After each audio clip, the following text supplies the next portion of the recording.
Welcome back to the #1 mental health and addiction podcast, the Hopeaholics. I am your girl, Natalie Eva Marie, and these are my boys. I'm Chad. Hi, I'm Shane. Make sure you guys like, subscribe, and follow us on our socials and wherever you get your podcasts. Got a new episode dropping every Monday and Thursday. Please come check it out. This episode is brought to you by the Infinity Group.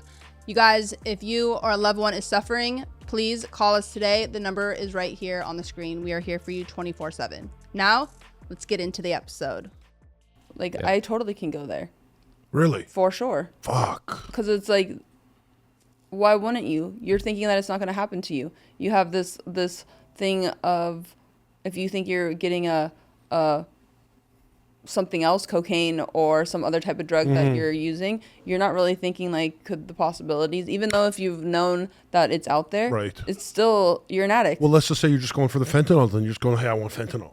Yeah. You know what I'm saying? We always think we're the exception, though, not Exactly. the rule. And so we always think we're the outlier, Yep. so we engage in the behavior until we go, oh, crap, I am the probability. Totally. I am right in the middle of the bell curve. Yeah. Or it's going to be different for me. Yeah. And then there's no difference whatsoever. And it's obviously now more than ever has seeped into everything, regardless if someone's drug of choice is fentanyl or not. Yeah, it's true. Well, the part so difficult, too, is a lot of the people that become leaders are the face. And like Chad was saying, news travels so fast. Yeah. And so it's like the guilt and the shame of me admitting that I'm struggling again. Mm-hmm. So we go right back to the old behavior, wanting to hide, to isolate, to pull away. And then the results are 100% of the time either death or Yes. you get back into the program. So when you're a leader, I mean, the amount of guilt and shame, it's one of the things that we keep hitting on is work through the guilt and the shame. Let's find out what's really going on, get to the core issue so we can go ahead and help there. It's tough, man. But I think that's why it's like so imperative to stress the fact that regardless of who you are, and if you have, a little bit more time than say like the newcomer that's coming in, you have to be adamant and stay on top and diligent with your program. That's why it says like we rest on your laurels, like you're doomed because it's so easy. We just have today. So it's like making sure that is like the forefront because it is easily slipped away, and then you go back to bad habits, which then eventually, unfortunately for us, we either pick up and use again, and then all over is times a million of the guilt, the shame, and all of the negative connotations that come with the whole entire addiction in the first place. So it's like so important, like to me now, because for a long time I thought I was the exception to the rule too. It's human nature, right? But it's like that is the one non-negotiable, like whatsoever. Doesn't matter where I'm at geographically located, it's sobriety is always #1, because if I do not stay on top of it, either I'm just not a pleasant person to be around and that's no fun for anybody, or I slip right back into my old ways and then hopefully don't pick up, but you never know. So how important are systems and habits into your daily lifestyle? Extremely. I feel like that's the key, finding the kind of routine and the habit that works for you and staying on it.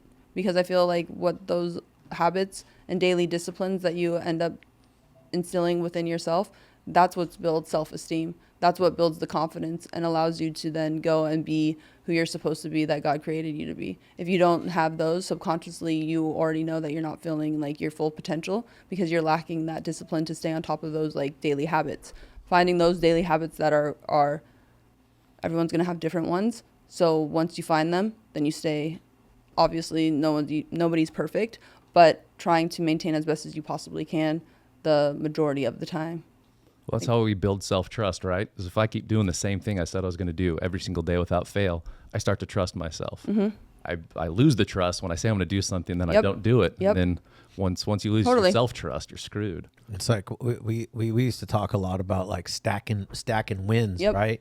When you start, and just little thing like if you tell yourself, hey, I'm going to get up at 4 a.m. I mean, not even that. How about 6 a.m.? Like that, because 6 a.m. is tough for some people. Yeah. You know what I mean? Like, and then you're like, I'm not gonna. When my alarm clock goes off, I'm just gonna turn and get up. Well, if you don't turn and get up, you already got your first loss. But if you do turn and get up, you just stacked a win. Yeah, consistency is a superpower. We were talking about this before we came on. You looked the exact same as I saw you, 15, 16 years ago? We were trying to place it. The consistency of hitting the gym, taking care of yourself. I call it healthy selfish. Let me be selfish for me so I have more of me to give to you. Yeah. You have to. I have that. The gym is something that, and it doesn't have to be, I can go too insane on that as well, but it doesn't, the gym is that place where I do get my fulfillment, so I have something to even offer to people, because and before that though, it's God's first for me in everything, then the gym, because I've done just the gym without the God and I got loaded, and that was not fun, because you were talking about guilt and shame. Try being an owner of a treatment center and sticking a needle back in your arm and really fucking up, and the guilt and shame that I had, and then trying to get back in the rooms and get back into business, the guilt and shame that others would put on you, because you hear what people say, even though sometimes you don't, yes, it's great to not listen to those people, but it caused me to question myself or doubt myself, until finally one day I was like, God and I were having a conversation, and he's like, just put the cotton in your ears. Man, put your head down. This is the only thing that I have for you. This is what you're supposed to do. So what was that process, how you made it? Because like you were saying, that is the most difficult part we see, is once a person makes that decision, that guilt and shame take over, and we get more disconnected from God. So how did you do that? Because I want to learn. I mean, to be honest with you, like, God had to intervene. Like he's like, this isn't what I have for you. And I had to accept that, right? Like it wasn't easy. It wasn't easy crawling out of that pit of hell. It was the darkest, most miserable place I've ever been in. And, like those saying in the Narcotics Anonymous book, when the pain of remaining the same outweighs the fear of change, I was ready to change, man. I had hurt my new wife so bad for the last time that she was leaving, and I had to make a decision. I was in so much pain. It was either go on to the bitter ends, death, what you just talked about, because that was it for me, or change, so that I would never hurt another human being again that way. Yeah, we tend to pass our hurt on and we don't deal with it. Yeah. At least that's what I've found. Yeah, Definitely. I think too is that we're so self-consumed on what others think of us, because I think a majority of the time, or at least myself, you want to be liked, you want people to like you, and you want to be a part of. But when it comes to situations like coming back into the rooms, that's why I love his story, because it just goes to show, like, man and their judgment is, I am no one to judge not one single person. So like my relationship with my higher power, my God, that's the only thing that I care. And as long as I'm serving and making him proud, that's the only thing that I have to constantly check and make sure that whatever I'm doing is giving him the glory, as opposed to man, because man didn't give me what I have today, and man can't take it away. Only he can. So it's like seeking the word and the truth. That's what is comfort to myself, where that's the only thing that is the connection, and making sure that you're staying on top of that allows that guilt and that shame to slowly be removed, because God is loving and he's forgiving and he will never leave you, but you have to be willing to surrender. Yeah. Do you guys find it that usually it's unhealthy people that are throwing the judgment at you versus healthy or happy people? I feel like those people typically like, what do you need, man? What can I do to help out? And then all of a sudden it's like, I got to start hanging out with other people that are building me up. Yeah, you do. But you also, if you're unhealthy, because coming back into the rooms, I'll start with the rooms, because when I came back into like Narcotics Anonymous, there was chatter. People like to talk about it. People like to see people's downfall. Yeah, it makes them feel better. Yeah. But then you found the people that were really in recovery and have what you want. And those were the ones that would just come up and give you a hug and be like, no judgment, just you could just feel the authenticity. And those are the people that I would, gravitate towards. The industry, I realized how sick the industry is when I relapsed, because a lot of people talked a lot of shit, and they still do.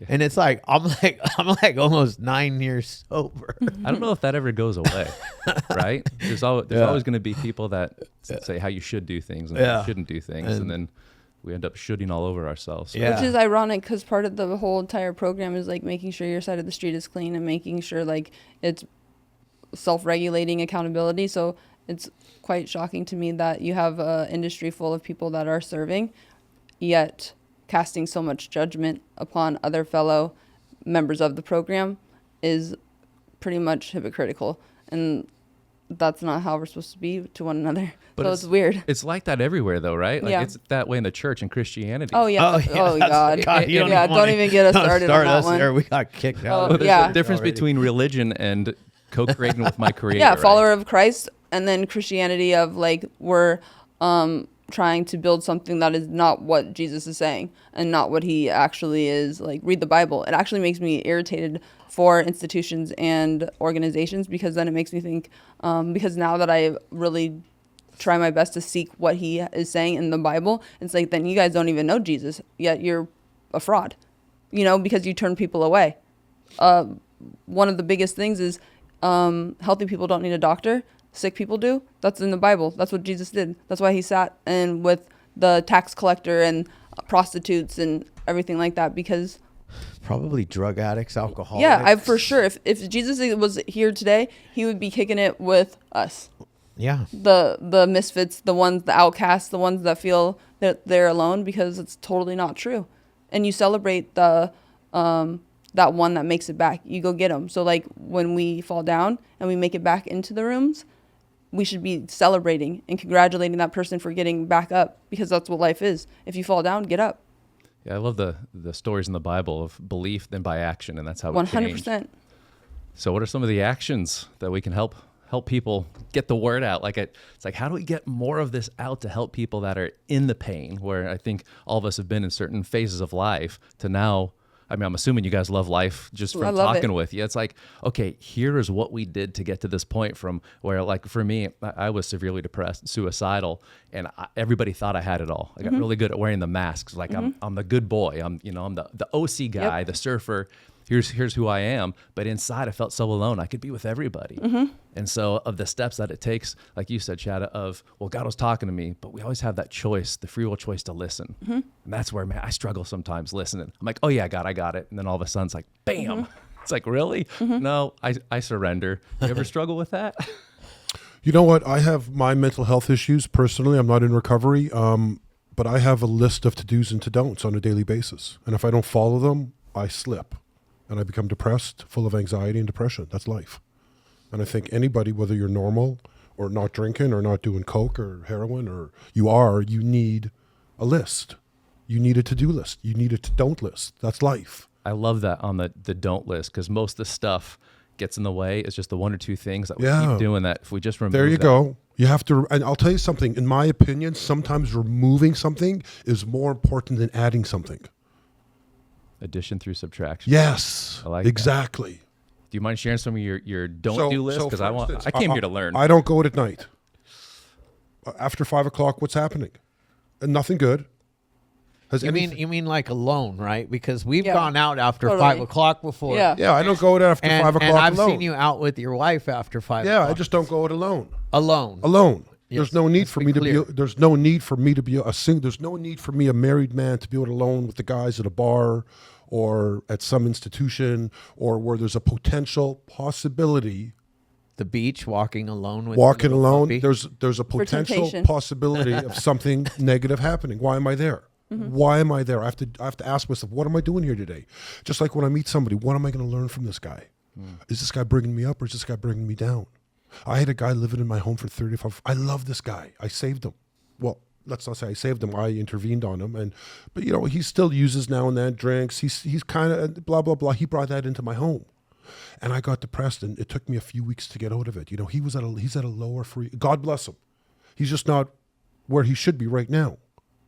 And I allowed that into my life. And as strong as I felt I was, my frequency decreased because of being around this individual for over 3 weeks.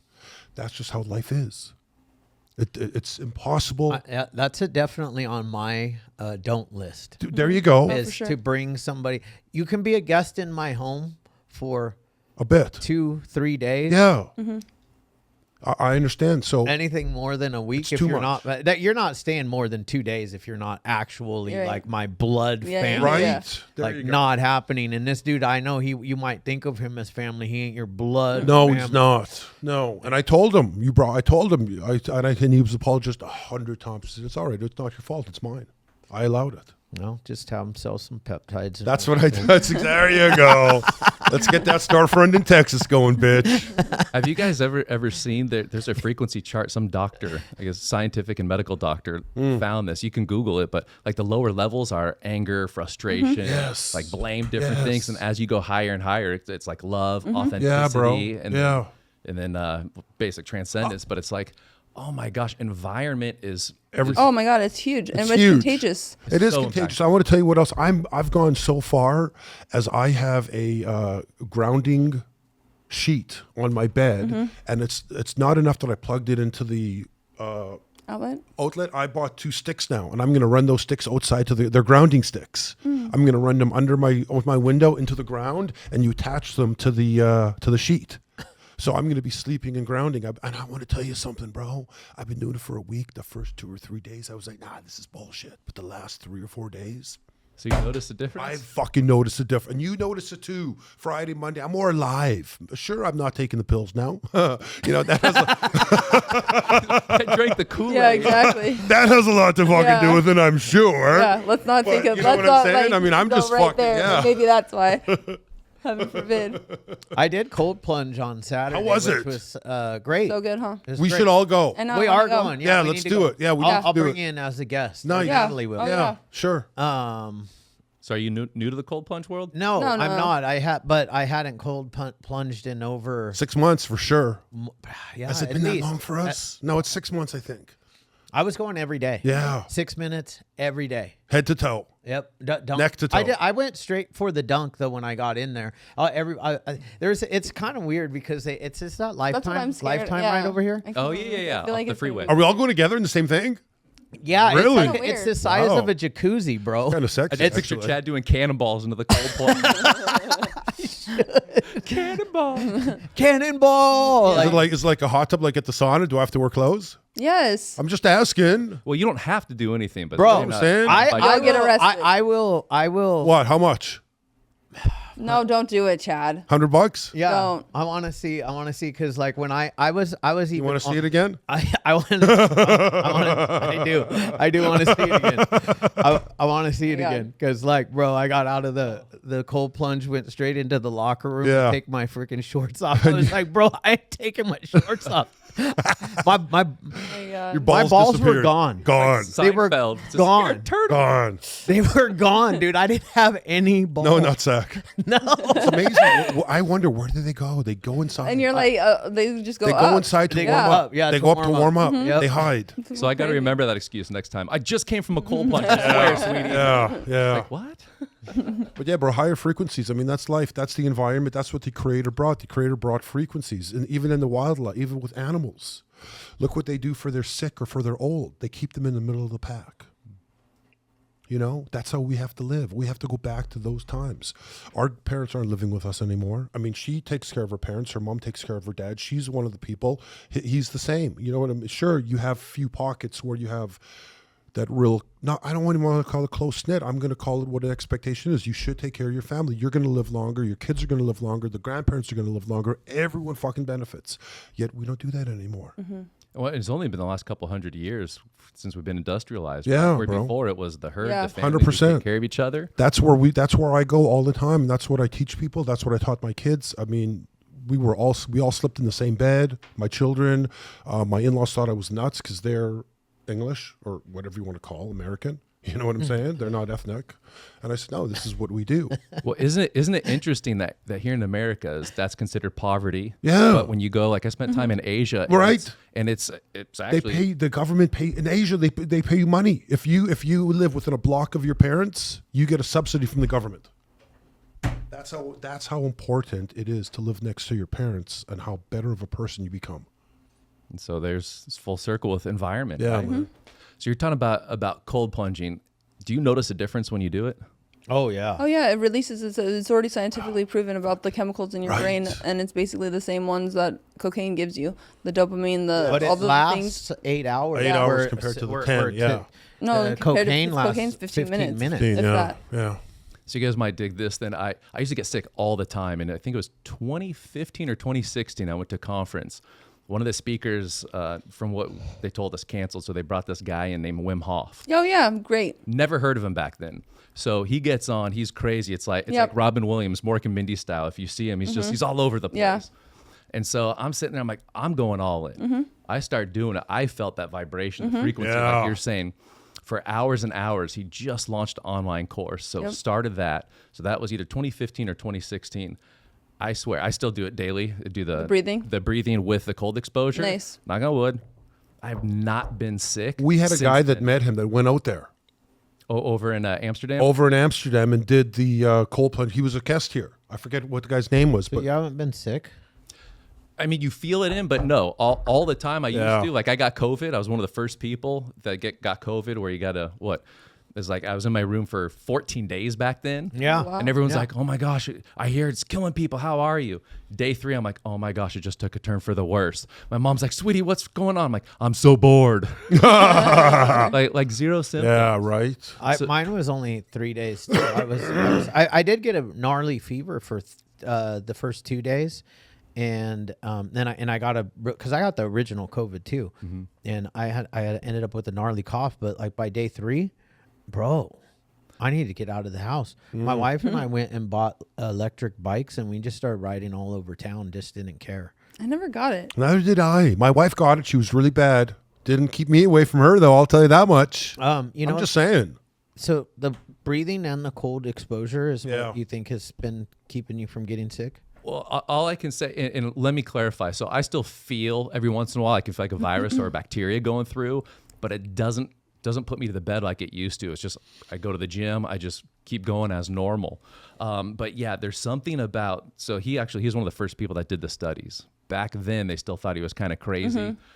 Since then, I think it was Rasputin University. I don't know. It's all online. You can Google. University of Google, right? But he went ahead and took a small sample size, taught him what to do. They injected him with endotoxins while they're doing the breath work, the cold exposure. And you're supposed to get, I might be off here, but I think it's after like 20 minutes, like a raging headache. And the people that were doing the breath work and the cold exposure said, I feel a little bit of mild irritation. And then I don't think any of them were vomiting, where that's another reaction. And so you're able to override your autonomous nervous system. So from what they shared in this course is they had to rewrite the books here in America of like, we got to redo this chapter. Human beings are actually able to override their autonomous nervous system. And they're finding out through doing these things together. I mean, the longevity, it's Makes incredible. sense because if you say you have so much anxiety and adrenaline, like for instance, doing a public speaking engagement, right? So your body is jacked up, going crazy. The one thing that you can calm your central nervous system down, breathing. Yes. The moment that you go into like a breathing type exercise, all of a sudden, it's going to calm everything down immediately. Well, I'll tell you what's nice. That's kind of like praying, because when you're praying, you're calming yourself down and your breathing does change. So praying, you know what I'm saying? Call it what you want, but I'm in agreement with you, 100%. Prayer, meditation. Yeah, any I think type it's all of the same. Silence and solitude. Yeah, bro. Yeah. But we have to, all of that takes action. So like you are hurting, right? So like all of us, I think at one point in time were suicidal. I was also suicidal during my sobriety journey because of resting on my laurels, right? But it requires consistent action. And that's the problem, is that we've come to a point where everything, including myself, like you want something easy fix, pop a pill, do something that is going to make me all of a sudden feel better in 2.5 seconds. Like, no, that's not how life is, nor should it be. It's like you have to get out of yourself and do something about that, whether it's going into the cold plunge and working out. People have this like ill connotation with it too. It's not like this, they have to go beast mode and do these like crazy workouts. It's like, no, go outside and go for a 30-minute walk. Just move your body. It's going to do so much for your, I mean, the sun alone is going to do I agree. A ton for just getting your circadian rhythm going as well, to help you with your sleep, waking up at the same time. Does a ton. But passing the problem, on love, being positive, all that stuff. Yeah, what you taught, how you speak to yourself. Power of the tongue. Consistency has become the new currency. I feel like so many people will start and stop and wonder why they don't get this compound interest of growth. So consistency to action, like you're saying, is huge. At least it is for me. It's every day. It's like, I don't negotiate with the terrorist up here anymore. Yeah. Now it's like, I know you don't want to. Today it's just going to suck then. And then after, now I don't go as much as beast as these two brutes, but when I do go in, I will push. All of a sudden, I feel better. Yeah. Like I don't care how depressed I was before, how crappy, I feel better. Feel better. Yeah, man. Because it's working on your subconscious, like you're showing up for yourself.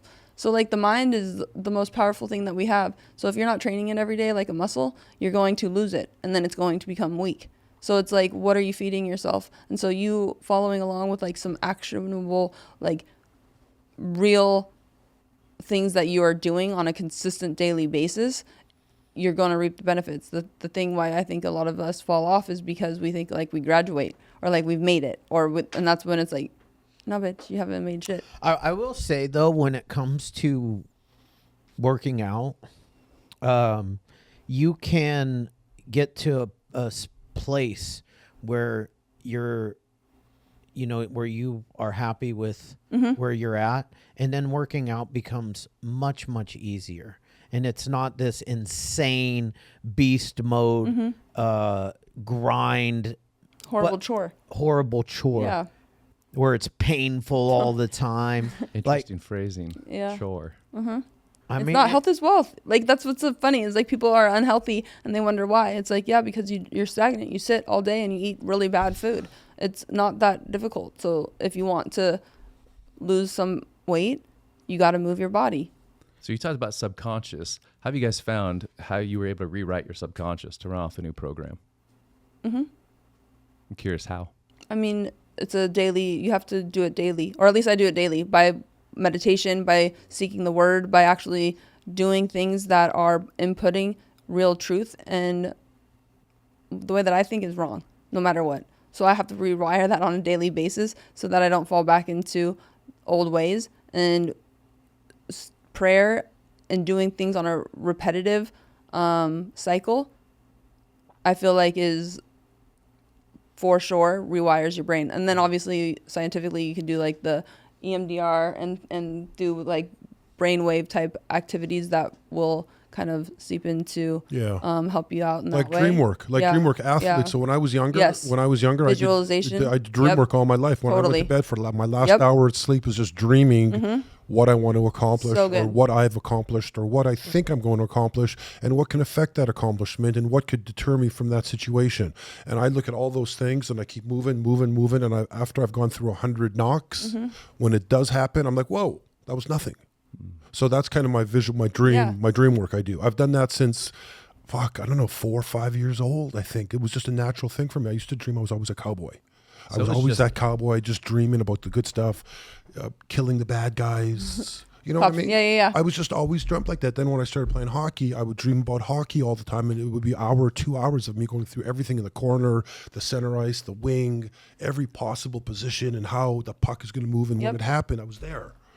So I just took that into my everyday life in work. And your brain doesn't know the difference between whether or not you really have it or you don't. Yeah. So it's like, why wouldn't you want to go ahead and do that exercise? Because eventually it will get you into the mindset of obtaining it. Yeah.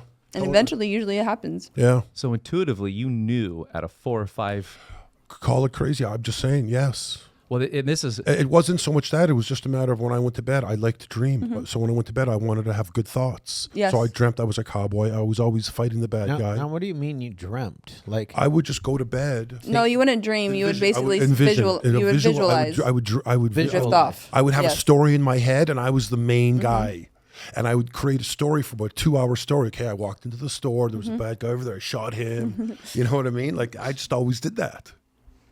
He had his Red Ryder BB gun. Yeah. Yeah. I just always did that stuff. So just for me, that was always natural. It's funny because like I've always done that stuff. I didn't have a specific time of the day though. Sometimes I'm a daydreamer. Yeah. I am a daydreamer. Like if you ever see me just staring off into space, Yeah.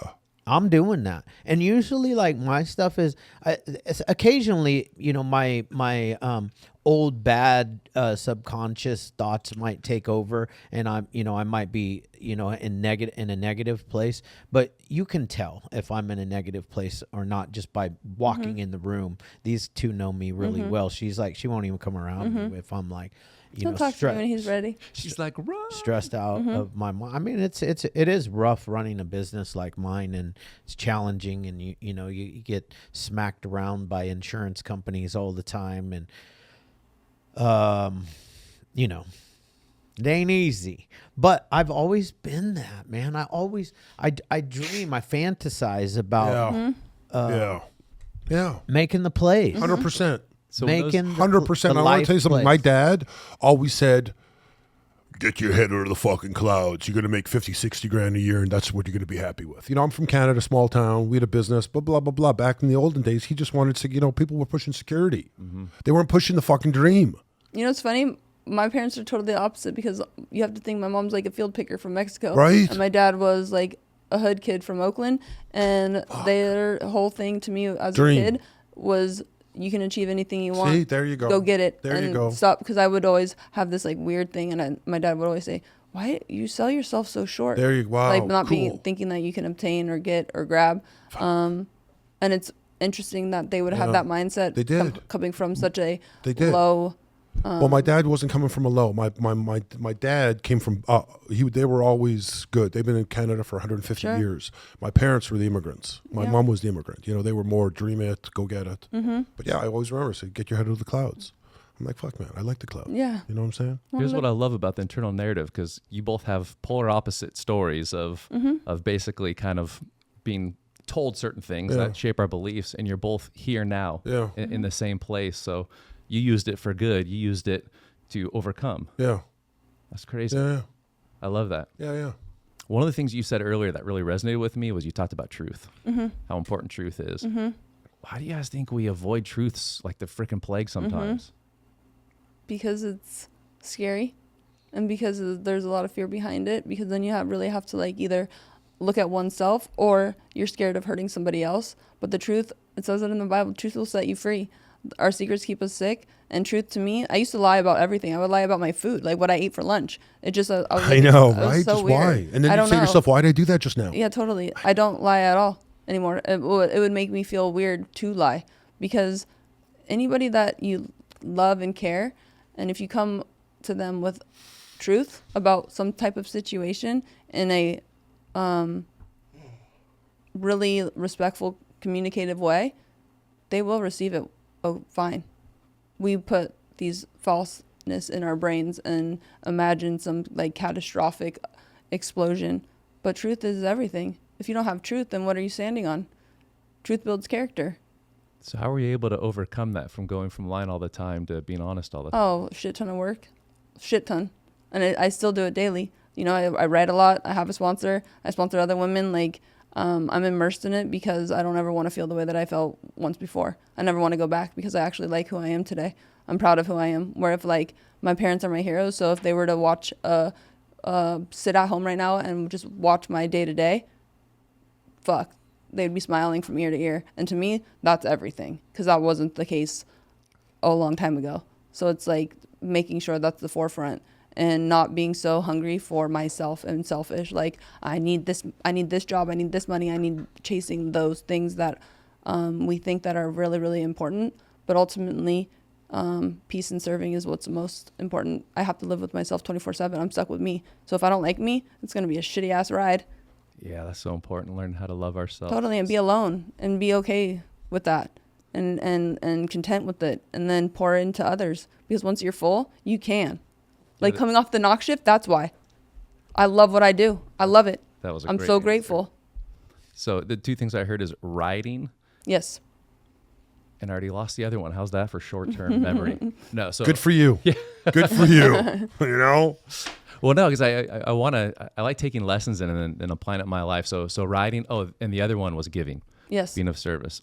Those two seem to be the pillar of really one of the pillars. A few of the pillars. Life. I think there's a lot of pillars. What are some of the others? Well, there's a lot of pillars. Mark, I want to ask you something. Pain brings people into this industry most of the time. Mm-hmm. What pain brought you here? So I think we're all trying to heal ourselves, right? Yeah. And once we take a few cracks at it, struggle with it, and eventually find ourselves, like you said, love ourselves, then it's like, okay, I figured it out. How do I give this to the world? Because had this happen to me. Sure. So to answer your question, I'll try to give you the Cliff Notes version. At 8 years old, my aunt was living with us. She had just gotten kicked out of a rehab. This was back in, the 80s. So yeah, I was 8 years old. My sister was 6. I just remember coming home, and this was a repressed memory that I didn't even know I had for the longest time. I could not remember anything from like 8 to 10 years old. How did it come up then? How'd you recall on it? It's called therapy. Oh, okay. And a shit ton of it. Yeah. My parents put me in therapy at 6 when they got divorced. I didn't know you could stop, so I'm still going. It helped. I hope not to the same guy. No, Good, I kept thank going. God. I don't want people to go to the same psychiatrist for like 2 years. The guy's not doing his fucking job. Psychiatrist, psychologist, whatever. No, they're those are blatantly different things. They are. One's going to push the meds, one's not. But I get what you're saying, and there's levels to everything, right? There's going to be just like sponsors, just like teachers. There's going to be great ones. There's going to be crappy Oh yeah, ones. for sure. So I walk in, I see my aunt lying there. Now, of course, the memory's super distorted, but in my memory, I can remember like a sea of thousands of pills. I'm just walking over and it's crunching as I go to her, and she's lying on the floor. And I just remember shaking her. And remember, I'm 8 years old. I'm shaking her. I'm like, why are you sleeping? Like, Aunt Steffi, wake up. And so I go out. Fortunately, my mom was home. And I said, there's something wrong with Aunt Steffi. She went in and fortunately revived her. So she did survive. But with 2 kids, my mom goes, I love you, sis, but I got to protect my kids. You could have just killed both my children. So kicked her out. And then a few months later, just one town over, there's no 8-year-old boy there to save her. And so she died of an overdose. So that was where I learned how to just kind of stuff. And it worked really well for a while. I'm like, just keep stuffing, put the face on, play sports, be the good kid. Yeah. And man, it really messed me up, but in a beautiful way. And then eventually, as I continued to learn what you were saying, kind of who am I really? Like at this point, I'm the religion that I was told. I'm the boy that my parents told me I was, the teacher, the church. And so I went on a journey of just being like, who the hell am I? I feel like Zoolander. Who am I? And as I just searched and searched, it's kind of like, you're whoever you want to create yourself to be. So what would that look like? And so that's where I suffered through depression, all these different things. And eventually, just through being open and asking, I've never been afraid to ask dumb questions. I remember even in college, sitting front row, wait, I'm not understanding this. And you hear everybody behind you, oh my gosh. Yeah. I've never been afraid to ask the dumb questions. And so I started learning at a very quick rate, and then just started teaching people like, hey, here's what I learned from this. And almost always people would say, you got this from what they just said? I'm like, well, yeah, didn't you? And so one of the things that I found out I'm really good at is, because I've been a slow learner my whole life, I have to take things and break them down into like super, just for me, I got to dumb it down. Yeah. Like I was reading at a 4th grade level in junior high, and then took a speed reading course and different things. And I think got up to 6th grade level in high school. And I'm just like, okay, I learn best between a 4th and 6th grade level. How do I learn everything and just dumb it down to there? Once I learn it, I'm like, well, here's what this means to me. And most people are like, dude, that makes way more sense to me. Why didn't the doctor say that? I'm like, I don't know, but try it. Let me know if it works. That's funny. I like that you learned how to learn for yourself, because I had to do that. I was really good at math, always just like top of the class at math. I was terrible at reading. My reading comprehension was like in junior high was like yours, like a 4th grade level. And I'm not even sure if I got how far I ended up getting, but I found out that I actually am not that kind of learner at all. Like, you give me a book, tell me to read it and take a test on that book, I'm failing.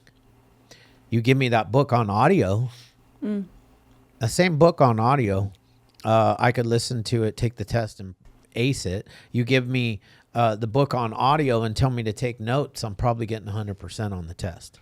One of the hacks that I learned, what you're saying, because I'm the same way, I will listen to audio while I read at the same time. So I get the words, the audio. I'm like, why didn't they teach this to me in grade school? Yeah. Why didn't they? Because they didn't have every book on audio back then, did they? Yeah, that's true. But here's the beautiful thing, because it wasn't supposed to happen that way for me. Otherwise I would have. Yeah. So as I start reconciling the past, I no longer argue with reality. So I'm not the one in pain. You guys notice that? It's like when I argue with reality, I'm the one in pain. Reality goes, I don't even know who you are, man. But I'm wanting to change it.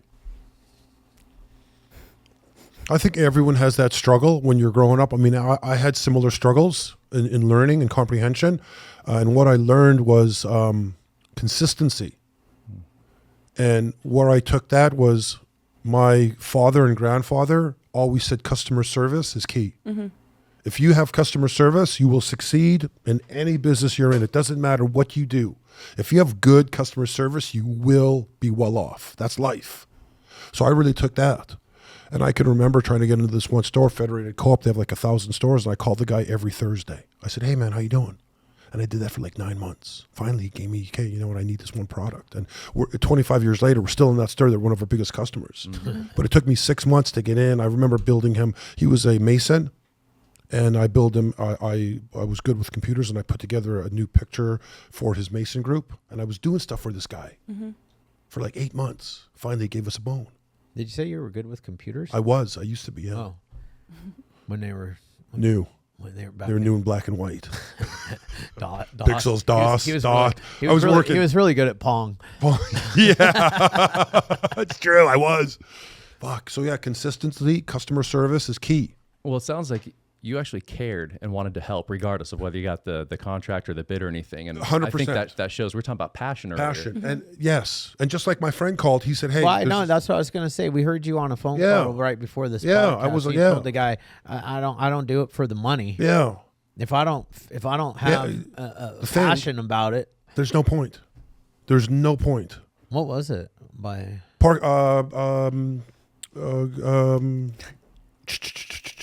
wash. And one of my buddies has a car. You know Waller? Yeah. They have car washes. It's not bad. It's a cash cow. Yeah. I'm just not, you know. I mean, I thought car washes were a good place to launder money. Wash your drug money. Yeah, they are. Huh? They are. Breaking Bad. Yeah, that's all cash. Yeah, all cash. Those man. are parking lots are good. Cash parking lots. Yeah, cash parking good lots. times. But yeah, I think that's the goal to life, is to build a life that you don't want to sedate or retire from. Oh yeah, we heard a girl say that. What did she say She exactly? said, build a life that you don't want to escape from. Yeah. Yeah. So true. But I think also to our younger generation, like, give yourself some grace, because it's like from the ages of like, especially seeping into middle school to high school to college, that's the time to figure out who you are and what you want. You know, it's okay. It's okay to feel super stressed and like not knowing which direction you're going, because you don't have to have it all figured out. You're still living with your parents, for Pete's sake. Like, take it easy. Yeah, stay in the game. So I started volunteering. Yeah, stay in the game. I started volunteering last year at a suicide crisis center, and like, it breaks my heart how many people go to the permanent solution for the temporary problem. For sure. And the only reason why is because I went through it too. Stay in the game. It's like, if you stay in the game, like this version of me, I wish I could have gone back and said, listen, bud, just learn to love yourself. I'm coming from the future. I'd probably question it. Like, you really? But it's like, here's what life looks like. I promise you wake up on Mondays more excited, even on Fridays. I know it sounds weird. Man, you're going to be alone in this. You know, a lot of my friends don't. They look forward to the weekends. And I do too. It's family time. But I'm like, I love waking up Monday morning going, what do I get to do today? How am I going to be used? And I love that. Had I checked out of the game, I would not have this life that I have now, being able to help who I help now. That's true. Let's jump into that, because how did you end up getting into this industry? How did you you have Pacific Shores, correct? Yeah. We'll start there, because there's also some other stuff that I see that you're doing, and I see that you're a great interview. So we'll get to the podcast shortly after. But how did you get involved in this industry? So my grandparents had a duplex in Costa Mesa. They were retired and just wanted to give back. So what they did is, my dad was a builder throughout my entire life. So they said, will you build this? We want to make it a battered women and children's shelter, because it's only the sheepfold back in like late 90s. And so he said, yeah, sure. Well, the guy doing the doors and windows said, have you ever thought about helping people in the program? Well, now on my dad's side, my paternal family, they were Southern Baptist ministers. Like it was church. And so it was basically the entire childhood was helping people sober up on Sunday after church to get ready for work on Monday. So there was resistance at first, but he said, I think you can help more people. And he goes, well, this isn't even my deal. And I wish he was here to tell this story because he tells it so much better. He goes, I know my out. I'll ask my wife. She'll shut this down so quick. And he goes, for the first time in my marriage, she says, whatever you think is best, dear. He's like, come on. So he goes, that's when I knew it was the calling. And so the first several years, we didn't have a name. We didn't have a website. I don't even know if we had a phone number. It was just wanting. Do you know what year that was? It was late 99 when we were still building, and it was 2000. And it was just, we just want to help people. Yeah. And so I was overseas going to school when he was still building that. And I come back. He says, do you want to work for the company? Well, I just told you my story. When I was 8 years old, I'm like, hell no, I don't want to go do that. Are you kidding me? We were in a band. We just got signed. Like I was going to be a rock star. And so I kept saying no. And maybe every 3 to 6 months he'd call and just say, do you want to do this? I'm like, no. And then I still remember this. One day he called and he said, pray about it. I'm like, oh, okay. Right. Did you pray? And all of a sudden, yes, that night I prayed and I felt, I don't know how to explain it other than there's this fire in my solar plex, like a burning. The next morning I wake up. So I go to my boss at the time and I said, I don't know how to explain this. I feel like I need to go try this out. Now, side note it was a small electrical company. I went to school for business and I'm fascinated by it. I helped almost double the business in less than a year. Wow. So he's like, we'll pay you more. I'm like, you already pay me well. He goes, you can work less hours. I go, I'm already only working like 3 or 4 hours because we're booking all the gigs.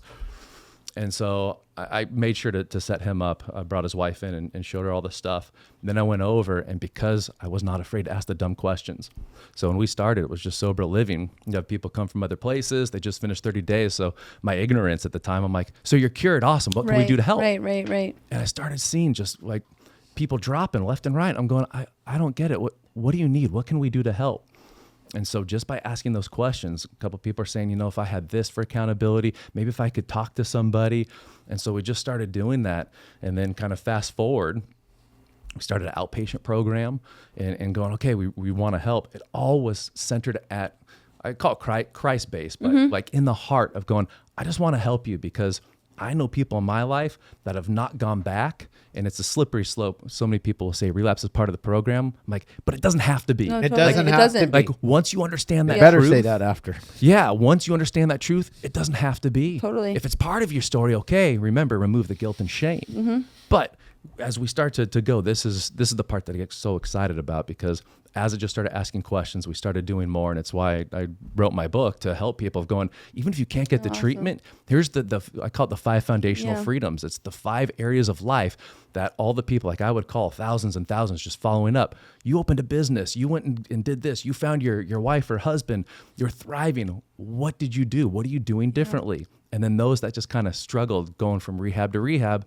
I'd ask the same questions. Hey, I see you're struggling. I mean, hey, we're here, but tell me what's going on. And that was where I started seeing these patterns of the 5 foundational freedoms in different areas of life. And that's why I'm always asking about habits and systems because that's the number one thing that I see is once pain is actually sat in as opposed to sedated, that's how people find their purpose. Once they find their purpose, it's like, man, game over. Life gets so freaking juicy and awesome. And that's where you see them come alive.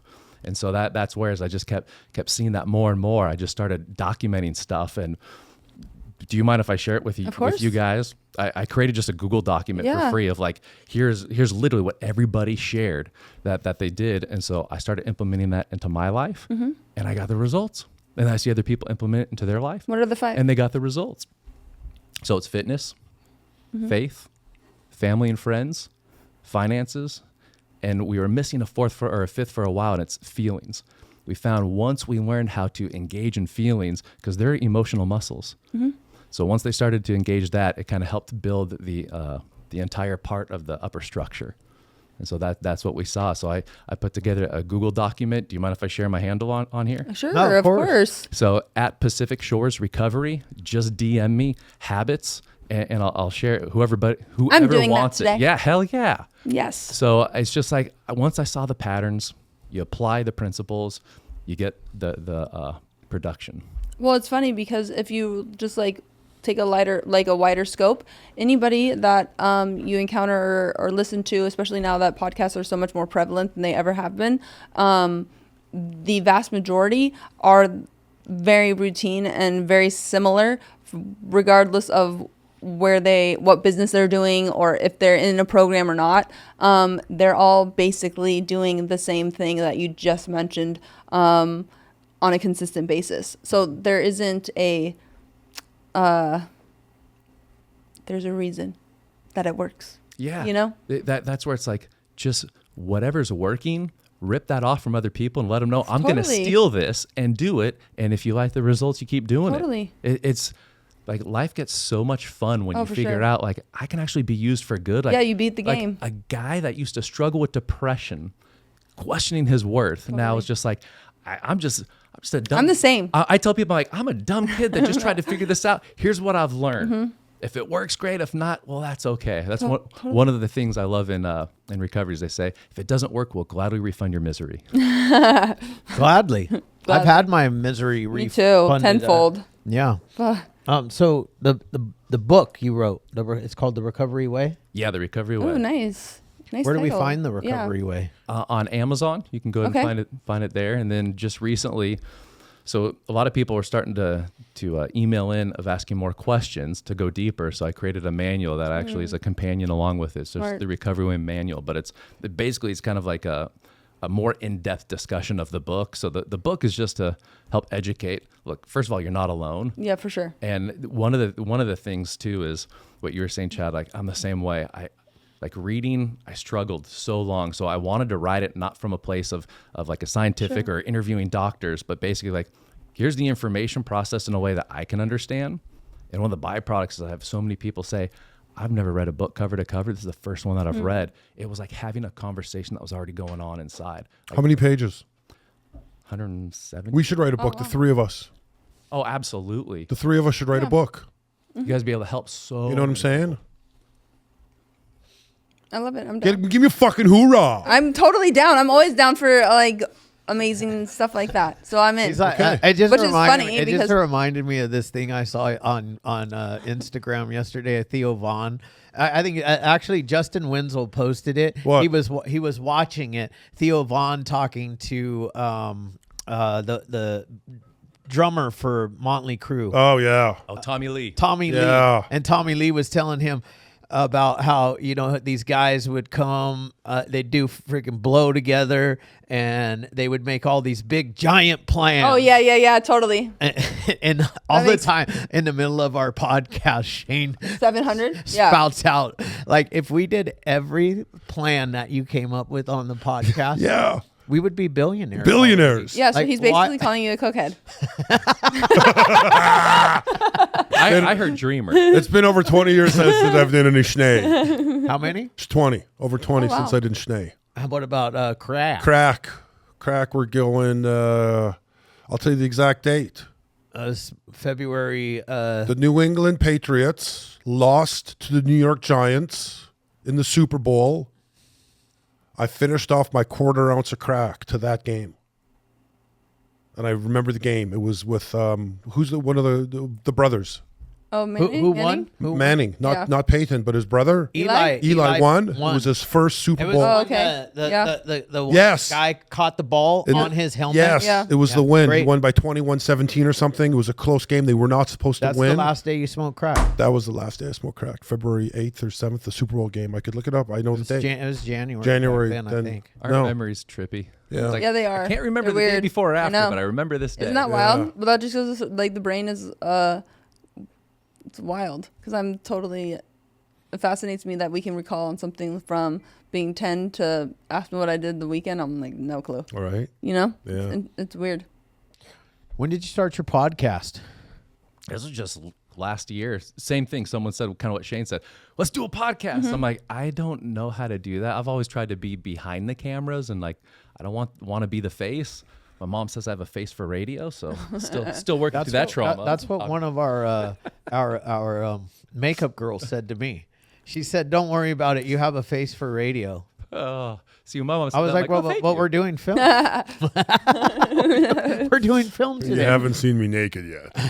Why didn't you say that? Pre or post plunge. Yeah, it's got you. For sure, pre-plunge. Pre-plunge. So I was embarrassed to take my pants off in front of men. You know, like, bro, ain't happening. But yeah, so last year, someone just said it. I'm like, why would anybody be interested in what I Right, have to say? right. And then I thought, you know what? I don't want to make it about me because that's where I keep getting in the way. You're Yes, saying that's bro, what resonates all so the much time. with me. I'm like, when I make this life about me, I'm miserable. Miserable. When I can just say, how can I use the platform to basically showcase other people? So when we first started, it was most people that just went through our program of just total transformations, like 7 years follow-up, 16-year follow-up, just different things. People that are just killing it in life and are so happy and fulfilled. That to me is killing it. I know this day and age, most people are like, okay, let's look at your wealth and your fitness. Right. Like, not to knock that, that's great, but well, what about feelings? Are you happy? Do you feel wealthy in every area? How's your relationship with your family?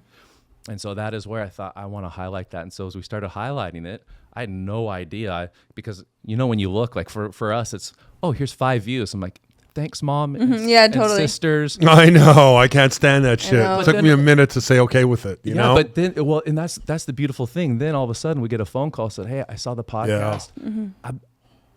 I've been struggling. I just wasn't sure. I actually remember I went to rehab at the same time as that person. What's different? And I'm like, oh my gosh. Like my heart broke knowing all these years later that they've still been struggling and just by putting out the message. And so it's been awesome. And now people are reaching out to us to come on the podcast. I'm like, dude, did they call the right number? Right? He's like, yeah. I said, then I want to use this platform to get the information out because everybody has a cell phone now, even in third world countries. It's like, how do we give them the tools, the tactics? And that's why I asked a few times, like, what are the actions? Because so many people miss the actions. It's just kind of like mental masturbation. Like, that was awesome. Yeah. Yes, but how did your life change from it? And so apply this, do this, and all of a sudden life gets a little bit better and a little bit better, and then they go on and they do the same thing for other people. How good would this world be if everybody just did that? Oh my God, amazing. Right? So that's what got me started into it. Nice.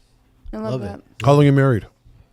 Coming up on 17 years. Nice. Good for We've you. been dating for, I think 22. It's funny. We just had a conversation last week that we're coming up. I think next year we will have been doing life together longer than we did life apart. Wow. And it's like, this is really cool. That's It's nice. getting exciting. That's nice. Yeah. Yeah, I'm coming up in 17 years too. Congrats. Yeah. Damn, I'm not, you know, it'd be close if my wife and I ever make it to that because we met, I was 42 years old. So I'm going to have to be. Oh my God, So you'll when make you're it. married? What are you talking about? You're acting as if you're going to die before you would make it. Make the I'd be 17 years. 84 years old. Really? Yeah, I'd be 84. To get to 17? No, Oh, you get twice. to Gotcha. get to where we've done Oh, life together longer than I did life okay. without her. Okay. Well, yeah, you're right. What I started doing is you count, it's called Orange County years. So 17 years is like 55 everywhere else in marriage. It's like dog years. It's kind of true. Well, Orange County has one of the highest divorce rates. Really? Oh, it's wild. If you Google this stuff, well, Hence, think about it. Hence, don't go out after 5 o'clock, bro. There you go. That's why the rule's in place. Watching a little movie and then in bed by 9. There you Sounds go. like a wonderful night. Shit. People hearing that like, no. Yeah, we all get there, right? It depends on what age is listening because all of us, we love that. You know what? I was never really a drinker. Like, I never really had liquor in my home, even when I was playing hockey or when I was graduated school or I was at college. Booze was just never my thing. So even now, it doesn't, like, I have no, hey, let's go for a drink on a Sunday or let's watch the game and have a beer, let's have a steak. And honestly, I never liked the beer with my food. It affected the steak. I didn't like the way it tasted. I just never enjoyed a beer. Like, people used to like that shit. Let's have a beer with this. I'm like, no. Isn't that brilliant marketing, though? Okay, coming of age, Yeah. you get to drink. It's like, wow, before all this, coming of age was you go out into the wild, basically, and gotta survive. It's Got like, a wife and had a kid and got Yeah. a job. yeah, it's a rite of passage. Yeah. Yes. Man, and it's all marketing. Like, here's poison, drink this. Yeah, I know. And it's awesome. Glamorized. And yeah, and it's kind of like, well, I mean, I don't know. Yeah. It is poison. It is and poison. you know, and I'm to each their own, but because I don't put substances in my body, anymore. I have the upper hand. I have the advantage to succeed at an easier and more rapid rate than somebody who drinks. He's fucked up every day. Well, how much more clarity, right? I mean, yeah. And you know what I love, because you know one of the things in your book is feelings, right? I love feelings. Like if you want a good life, feel every single feeling and emotion that exists, because when you can handle all of them. And I don't put a negative or positive connotation on feelings, and I don't like it when people do. How are you feeling today? I feel good. No, you don't. That good's not a feeling. I feel bad. I'm having a shitty day. Really, what are you actually feeling? Because like I can feel and I can be in pain and sad and be okay. Because I've learned how to enjoy every feeling that I get. The one that I still struggle with, and it's because it's not a feeling that I get to feel a lot, is rejection. Rejection's not an easy one for me. I don't think for anybody. And it's not like, you know, you don't get rejected. I'm not out doing things all the time to get rejected. Yeah. But when I do get rejected, it still kind of, it throws me back into that little boy that got rejected a lot. I'm so glad you said that, because I carried depression for the longest time and just kept stuffing. I said it worked until it stopped working. Yeah. And then it came back with a freaking vengeance. So the part that I had to learn was I would experience depression at such a deep level. I mean, you got to feel it pretty deep when you walk out one day going, today's it. I'm taking my life. Yeah. And what I didn't understand, and that's actually been the biggest gift, is I could feel so deeply on this side of the spectrum. I didn't know there's a correlation over here because I never felt it before. Yeah. So once I started making room for my depression, and this is the part that changed everything for me. I used to be ashamed of my depression. I used to judge it, condemn it. Yeah. And then one day I remember I was still in the shower. Actually, Preston was asking me about this last week. And it was the best gift because I never thanked it. I just remember in the shower it popped up and I'm like, why do you keep showing up? Like, okay, I'm open to the lesson, and no joke. So I named it my depression. His name is Hal. And then, that's funny, Shallow Hal. Well, and that I didn't understand that until I shared it with one of my mentors. And he's like, well, of course it is. Shallow Hal. I'm like, oh, unconscious is so good. Yeah. But so I just remember bawling in the shower, and I'm just like, what is it you want from me? He goes, I just want a seat at the table. And I remember bawling like, I've never given you a seat at the table.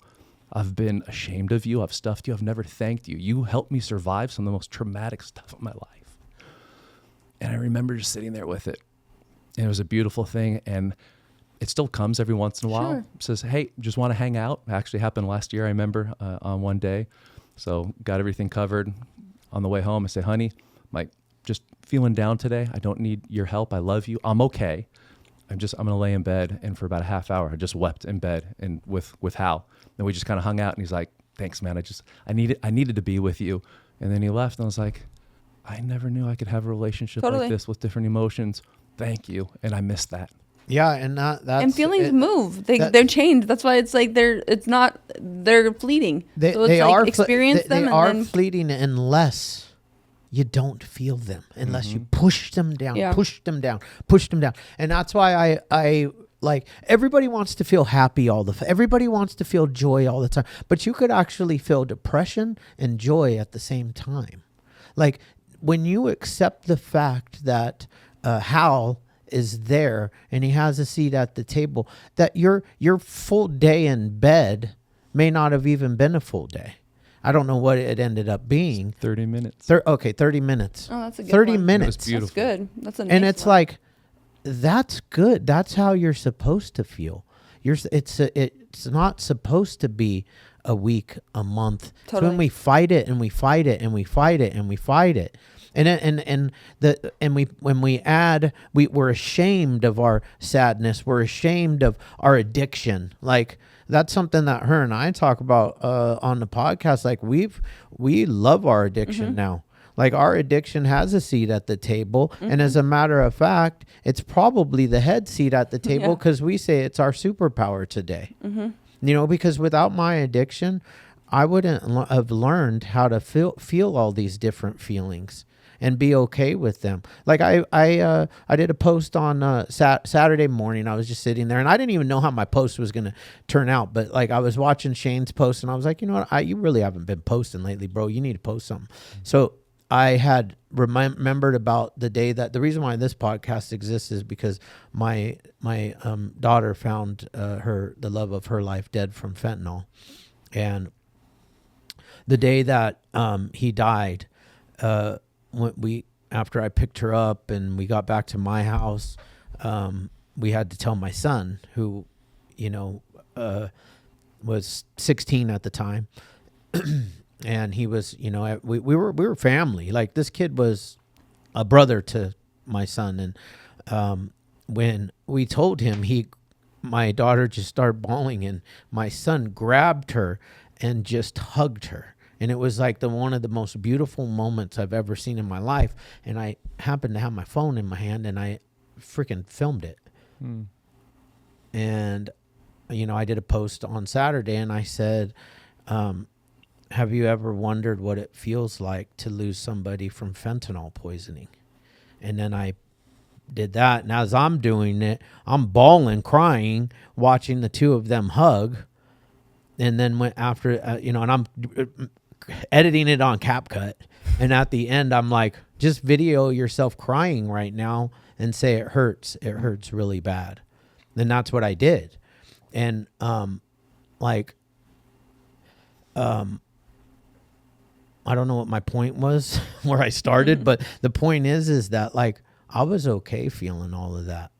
Like as a matter of fact, I enjoyed. You helped somebody. You help people, bro. People called you. I saw some text messages come through the phone, the Hopeaholics phone.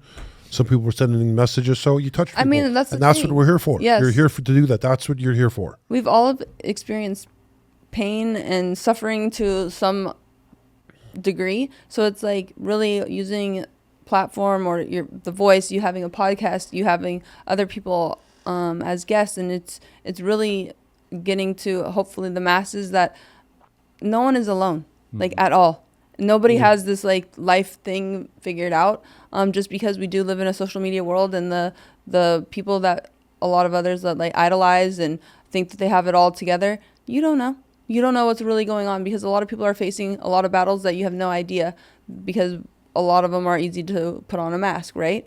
But it's like that's where I think as a society is great that we have people now having such an open dialogue about the ways that they're either able to get through, push through, or continue on a daily basis, whether you're an addict, an alcoholic, or not. That's why the whole alcohol glamorizing thing, we have guys like Andrew Huberman, Chris, I don't know how to say his last name, but he's from the UK, talking about, and they're not addicts, but they're talking about the negativity, what it does to a neurological manner of alcohol, to physicality, to nutrition, and countering people saying like, no, I don't drink at all because of the negative connotation, like going into disease and deteriorating the brain, because you have to think about that because we're all going to age.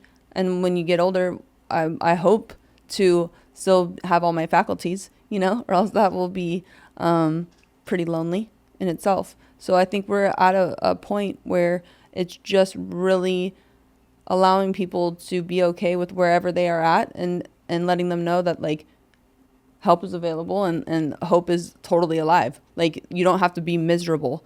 And being able to experience emotional intelligence, I think, is like the biggest blessing. And I want to have that if we didn't have like the program, because it teaches you how to work through that and gives you the tools that you need to kind of just do life on life's terms. Yeah, and that's where it's in the tragedy when we allow to feel it and process it, that leads to the transformation. Totally. If we cut that off and sedate, that pain just continues as a cancer just to manifest. And then it spills into other things that aren't supposed to. Like, especially for men, I feel like you guys, you know, are taught at such a young age to like stuff all your feelings. And then all of a sudden, like, you are stuffing, and then you we're allowed to act out in anger too, though. Right, but that's highly acceptable, and then you get arrested for beating up somebody that had nothing to do with the problem to begin with. Which anger is actually always a secondary emotion to what's really going on. Yeah, your feelings were hurt. Yeah, it could be.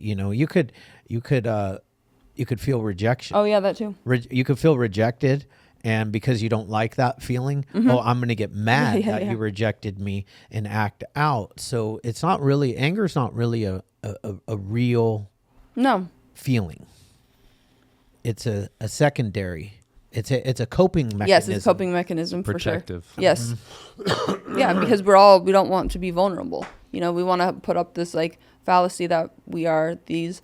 Yes, we're strong individuals and we can totally endure. However, the real reason, like you said, it's coming from like a place of feeling your feelings are hurt because you just got rejected, whatever that may be. But now I look at rejection as a blessing because it's not for me. Yeah. So on to the next, Also, where before I'm not turning it in like, oh my God, I'm miserable as I do want to say that anger is a necessary secondary, and there are times. Now, if you're being attacked, oh, of course, yeah, you're right. Anger brings that extra that you might need to win. Mm-hmm. Yeah, it's a protective mechanism. Mm-hmm. Fight or flight. Mm-hmm. Fight or flight. Well, there's actually fight, flight, or freeze, or freeze. Freeze and shoot yourself. What happened, bro? Cramp? Bro, I'm telling you, I got this Achilles thing on my left leg, and the last week, it just started really killing me. Like, the pain is unreal. Inject BP. I'm going to today. Into it. I am going to today. And that brings us to our peptide commercial. Yeah. DM Pep, if you want some. Oh, God. 20% off DM Pep. Oh, man. Well, this was good. Yeah, congratulations. Appreciate Good for you. Yeah. Keep doing that because, I mean. You got kids? Yeah. How many? 2 of them. Good for you. That I know of. Nice. No, I don't take that lightly because I just found out I had a kid. Oh, God. Dang. And grandkids. Mm-hmm. You're a grandpa? Fuck yeah, I am. Holy crap, man. The grandkid's like 9 and 10, and the kid is like 32. I remember the bumper sticker that said, "My dad can beat your dad up." Do you have one that says, "My grandpa can beat your grandpa"? Badass. Don't have any of those stickers. Fuck. I'm not taking it easy. Congrats, Thanks, man. man. Huge. Yeah. So yeah, I got a daughter, 14, and a son who turns 12 in just a few days. Nice. Good for you. So I just Yeah, love we're in the same boat there. I got a 16, 14, and a 7. I was going to say 3-year-old. Fuck that. God. Are you sure she's 7, bro? She's 7, bro. Okay. I checked. She's When? 7. December 3rd. No. Yes. No, that's the other one. Oh my God. October 5th, October 20, the day before Halloween. 29th. Yes. 30th. October 30th. Of what year? Don't know. So Shane, here's a little hack.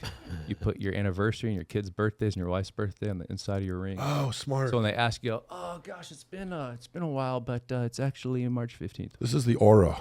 I don't really wear a ring. It just happened to fit on this finger. It's supposed to go on this one, but it wouldn't go on. So I had no choice but to stick it. I don't think you can do it on the aura. That might disrupt the Yeah, I data can't feedback. do the aura. Yeah, the data feedback. Yeah. Well, I appreciate you guys inviting me Yes. on. Yeah, this No, was of great. course. And he's got a podcast, so maybe we'll, Yeah. main shoot onto his.